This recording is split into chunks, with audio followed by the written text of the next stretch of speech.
Hi, 4th and 5th graders. It's Mrs. Brand, and I've been having you do a lot of work out of your books the last 2 weeks, from all the way up through lesson 75. And so I decided we might do a little fun stuff here for the next couple days. So for the next 2 days, for the last 2 days of our school week, what I want you to do is play math bingo called Mingo, and I'm going to show you. It's a little variation on that. And then I also want you to make up your own math game using some of the skills that we have been going over. You can use anything in your house that you have. You can come up with things using cards, using dice, using dominoes, using household items, whatever you can think of. And if you would like to share it when you get back, I would love to hear about it. So this math bingo, what you're going to do is you're going to put numbers into the 25 boxes. Actually, the middle space is free, like usual on a bingo card. And you're going to put numbers in here. So 5, 36, 24. I would maybe,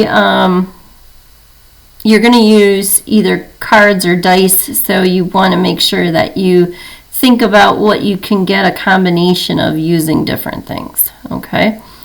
Stay under 100 as your numbers. I'm just going to show you an example of this.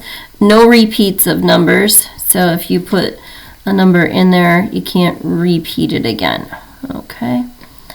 How about 33? We'll go with some low numbers and some middle numbers. How about like 44? We'll do 18. I'll go with some numbers that I like. 26 is an anniversary, and also when my grandbabies do. 13 is the day a couple of my kids were born. Let's do 24. Oh, I already have it up there. Oops. That's the day I got married, so that was one of my favorite days. Let's do 27. How about when we come back, there'll be 10 weeks of school left, so we'll put that up there.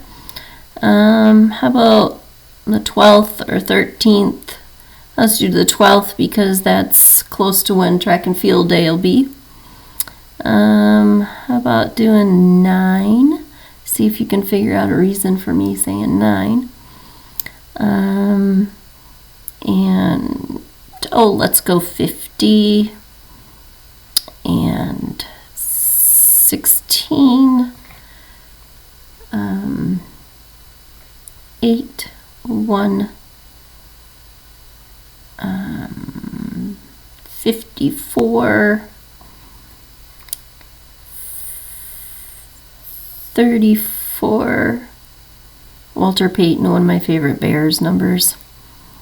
And then let's do 23, Michael Jordan's number. All right, so we have a few things there. On there, I've made up a card, or a Mingo card, and you can have as many people as you want, make up theirs too. And then what you're going to do is you'll either pick 3 cards or roll the dice 3 times. I'm going to use cards. I'm just using Uno, actually it's dos, but cards like this, okay? And you can only have the numbers 1 through 6, so I have 1, 2, 3, 4, 5, 6 on there. And you're going to pick 3 times. So I'm going to pick 1. And I have the number 5. So I'm going to write that down on the side here because 5 is my number.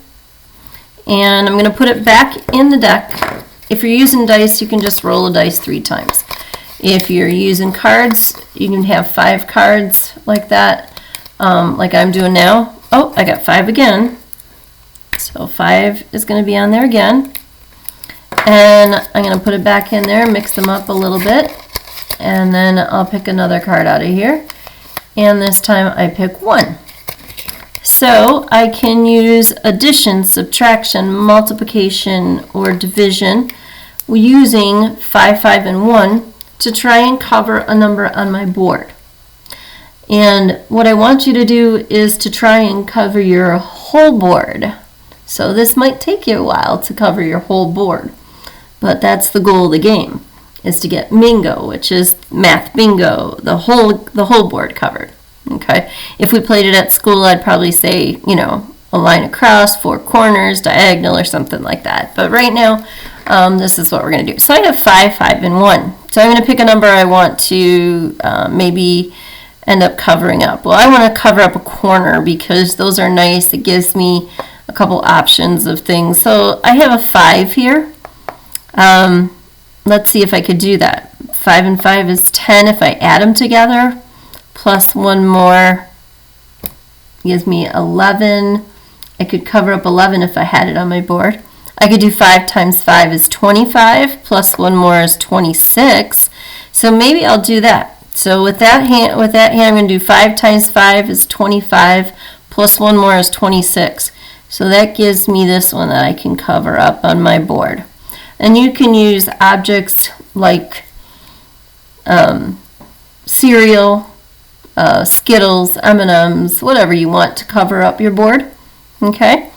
And then I would let the next person, if they're doing it, they can, whoever's playing with me, they can do it. You know, you can do a variation of this game, but this is the way I'm going to play it with you today. And maybe when you make up your own game, you can do a variation of it when you have like maybe 2 people using the same board or 3 people using the same board or something like that.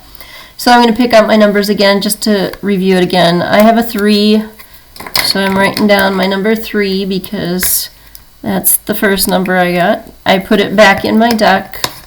And if you have dice, the reason I'm doing this with cards is because most people have cards at home. You might not have dice, although if you have Yahtzee or you have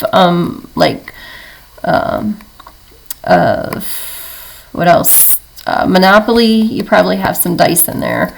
2, I put it back in here, and I pick 1 more out, and that one's going to be a 5. All right, so I have 3, 2, and 5. I have the number 1 over here, so I'm going to do 1. I'm going to do 3 plus 2. 3 plus 2 is 5. And then I'm going to divide that by 5, and I get 1. So I could cover up my number 1 on my board. Okay? It's going to take a little bit of creative thinking. You know, but you can use addition, subtraction, multiplication, or division to come up with your Mingo. Good luck with that, and have fun with it. And I look forward to seeing you guys in person soon.